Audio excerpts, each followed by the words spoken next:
राधे राधे दोस्तों, स्वागत है आप सभी का एक बार फिर से आपके अपने चैनल पर। आज मैं आपके साथ माता महालक्ष्मी के वैभव लक्ष्मी व्रत और कथा का वीडियो शेयर करूंगी।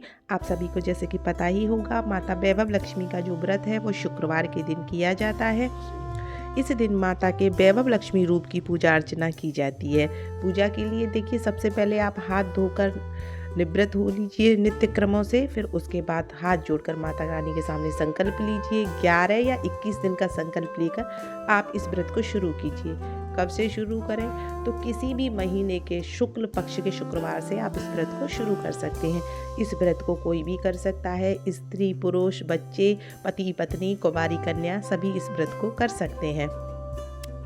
इस व्रत को किया जाना बहुत ही आसान है। आप जिस भी दिन आप व्रत कर रही हैं, शुक्रवार के दिन आप उस दिन पूरा दिन व्रत रखिए। शाम को इस तरह से चौकी लगा लीजिए। चौकी पर माता रानी का चित्र है तो ठीक है, नहीं है तो आप एक प्रतिमा उनकी रख लीजिए। इसके बाद एक चावल की ढेरी पर कलश रखिए। कलश के ऊपर एक कटोरी रखकर उसमें कोई सोने या चांदी का सामान रखिए। नहीं है तो आप एक सिक्का भी रख सकती हैं। इसके बाद एक लाल रंग का फूल रखिए। फूल रखने के बाद आप हाथ जोड़कर माता रानी के सामने फिर से संकल्प लीजिए कि हे माँ, मैं आपके इस व्रत को 11 या 21 दिन के लिए करूँगी। आप मुझे सौभाग्य प्रदान कीजिएगा, अपना आशीर्वाद प्रदान कीजिएगा। इसके बाद माता रानी के तस्वीर को या फिर उनकी जो मूर्ति आपने रखी है, विग्रह रखा है, उसको फूलों का हार पहनाइए और माता रानी को लाल रंग के या सफ़ेद रंग के फूलों से ज़रूर पूजा कीजिए। इसके बाद देखिए, इस तरह से एक गजलक्ष्मी माता की व्रत की पुस्तक आती है। आप इस तरह से किताब ले लीजिए। उस किताब में माता रानी के सभी रूप दिए हुए हैं। माता रानी के उन सभी रूपों की आप पूजा अर्चना कीजिए। माता रानी के इन सभी रूपों के आप दर्शन कीजिए। इसके अलावा इस किताब में देखिए, इस व्रत के नियम, व्रत की कथा, व्रत के श्लोक सभी दिए हुए हैं और व्रत में पूजा किया जाने वाला श्री यंत्र भी दिया हुआ है, तो आप उसकी भी पूजा कर सकती हैं। आपको अलग से श्री यंत्र लेने की ज़रूरत नहीं है और ये किताब बाज़ार में बहुत ही आसानी से उपलब्ध हो जाती है। जब आप इस व्रत को कर रहे हैं, जहाँ भी आपने इसको शुरू किया है, तो आप इसे वहीं कीजिए। अगर बीच में आपको कहीं जाना पड़ जाता है तो आप उस दिन, शुक्रवार है तो आप ये व्रत छोड़ दीजिए। अपने घर आकर ही फिर से इस व्रत को कीजिए। दूसरी बात, अगर आपको मासिक धर्म आता है या माहवारी आती है और दिन शुक्रवार है तो व्रत छोड़ दीजिए। फिर अगले शुक्रवार से फिर से शुरू कर सकती हैं।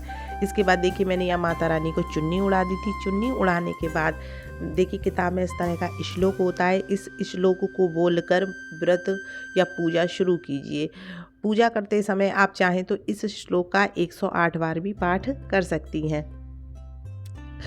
इसके बाद देखिए, हल्दी, कुमकुम, पीला केसर, चंदन और अक्षत, चारों से आप माता रानी को टीका कीजिए, पूजा कीजिए। मैंने देखिए यहाँ आरती की थाली भी लगाई है, इसमें मैंने कपूर का इस्तेमाल किया है। इसके बाद देखिए, माता रानी को इस तरह टीका लगाइए। हल्दी से भी टीका लगाइए, कुमकुम से भी टीका लगाइए माता रानी को। और ये जो कलश है, इस पर भी एक मैं कुमकुम से सतिया बना दूंगी। इसके बाद देखिए, इन पत्तों को भी मैंने सबको टीका लगाया है। आप चाहें तो अशोक के पत्ते इस्तेमाल कर सकते हैं, आप चाहें तो आम के पत्ते इस्तेमाल कर सकते हैं। जैसी भी आपकी स्थिति है, आप उसी स्थिति के अनुसार पूजा अर्चना कीजिए। पूजा में सबसे ज़्यादा ज़रूरी देखिए जो चीज़ होती है वो होती है श्रद्धा और भाव। वो अगर है तो हमारी सभी पूजा सफल मानी जाती हैं। तो भाव, प्रेम, श्रद्धा, विश्वास जरूर रखिए किसी भी पूजा को करने से पहले। दूसरी चीज़ होती है निरंतरता। अगर आप इसे लगातार करेंगी इस व्रत को, तो आप देखिएगा ये व्रत शीघ्र ही फल देने वाला है और बहुत ही सौभाग्य देने वाला है। इसके बाद आती है बारी भोग की। तो मैंने यहाँ माता रानी के लिए भोग में खीर बनाई है। आप खीर बना सकते हैं, ठीक है, नहीं है तो कोई बात नहीं है। घर में कोई भी मीठी चीज़ बनाकर माता रानी का भोग लगाइए।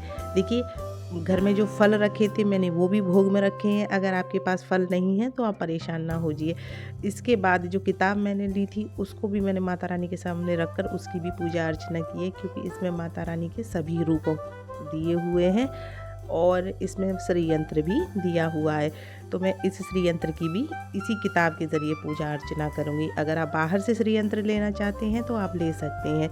इसके बाद मैं माता रानी की कथा सुनूंगी, क्योंकि किसी भी व्रत को करने पर कथा को सुनना बहुत ही ज़्यादा देखिए ज़रूरी होता है।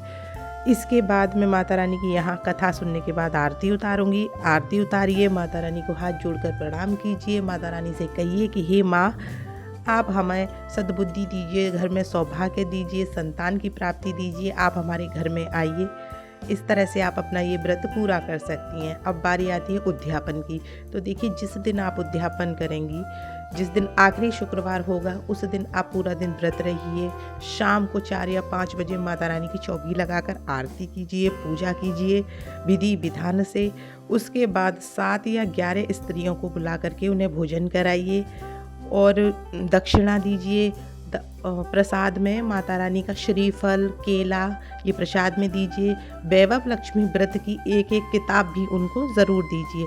सुहागन स्त्रियां नहीं हैं तो आपको कुंवारी कन्याएं जो होती हैं, आप उनको भी बुला के दे सकती हैं। इस तरह से माता रानी के व्रत का उद्यापन भी बहुत ही सरल विधि से हो जाता है। आई होप आपको आज का वीडियो अच्छा लगा होगा। वीडियो अच्छा लगा तो वीडियो लाइक कीजिएगा और इस चैनल को अपना समझकर सब्सक्राइब ज़रूर कीजिएगा। माता महालक्ष्मी आप सभी को सद्बुद्धि सौभाग्य दें। राधे राधे।